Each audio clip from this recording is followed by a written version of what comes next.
Hi friends, ఈ రోజు మనం ఈ వీడియోలో ఆంజనేయ స్వామి శక్తితో నడిచే ఓ సూపర్ హీరో మూవీ గురించి మాట్లాడుకుందాం. ఈ మూవీ స్టార్టింగ్ నుంచి చివరి వరకు కూడా మనల్ని థియేటర్ లో అలాగే కుర్చీలకు అంటి పెట్టుకుని చూసేలా చాలా బాగా తీశాడు ఈ మూవీ డైరెక్టర్. ఇక స్టోరీ విషయానికి వస్తే, ఒక కుర్రవాడు చిన్నప్పటి నుంచి సూపర్ హీరోస్ మూవీస్ చూసి బాగా ఇంప్రెస్ అయి తను కూడా ఒక సూపర్ హీరోలా ఫీల్ అవుతూ వాళ్ళ చేద్దామని ప్రయత్నం చేస్తుంటాడు. వాళ్ళ పేరెంట్స్ అతన్ని మందలించడంతో అతనిలో సూపర్ హీరో అవ్వాలనే కోరిక బలంగా ఉండడం వల్ల తనకి అడ్డుపడిన తల్లిదండ్రులను కూడా చంపేస్తాడు. సూపర్ హీరో అవ్వాలనే బలమైన కోరికతోనే పెరిగి పెద్దవాడవుతాడు. తన చిన్ననాటి స్నేహితుడైన సైంటిస్ట్ సహకారంతో సూపర్ హీరో అవ్వడానికి అనేక ప్రయోగాలు చేస్తూ ఉంటాడు. కట్ చేస్తే ఈ రోజుల్లో కూడా బాల్యగాళ్ల సంస్కృతిని కొనసాగిస్తున్న ఓ చిన్ని పల్లెటూరుని చూపిస్తారు. ఈ ఊరిలో బాల్యగాళ్ల దుర్మార్గాలకు అడ్డు అదుపు ఉండదు. వాళ్ళకి ఎదురొచ్చే వాళ్ళని నిర్దాక్షిణ్యంగా చంపేస్తుంటారు. బందిపోట్ల వేషంలో వచ్చి ఆ ఊరి ప్రజల్ని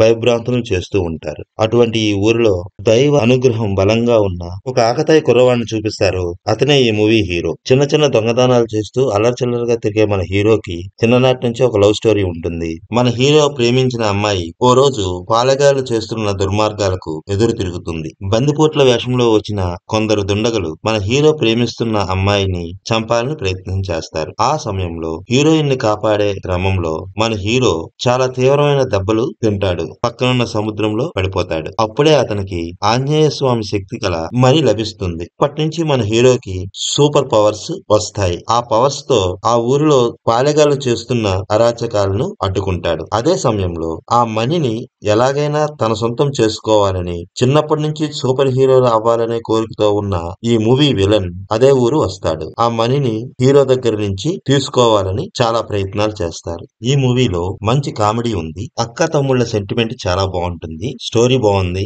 బీజిఎం బాగుంది. గ్రాఫిక్స్ గురించి అయితే చెప్పనవసరం లేదు, అంత బాగుంది అనమాట. స్టార్టింగ్ నుంచి చూసుకుంటే ఇంటర్వ్యూల్ సీన్ గానీ, క్లైమాక్స్ లో గానీ పీక్స్ లో తీసుకెళ్లాడు మూవీని. ఇంకో పార్ట్ ఉంటుందా అనే ఆలోచన వచ్చేలాగా క్లైమాక్స్ కు ఎండ్ చేశారు. మూవీ అయితే హ్యాపీగా ఫ్యామిలీతో చూడాల్సిన మంచి movie. Okay friends, thank you.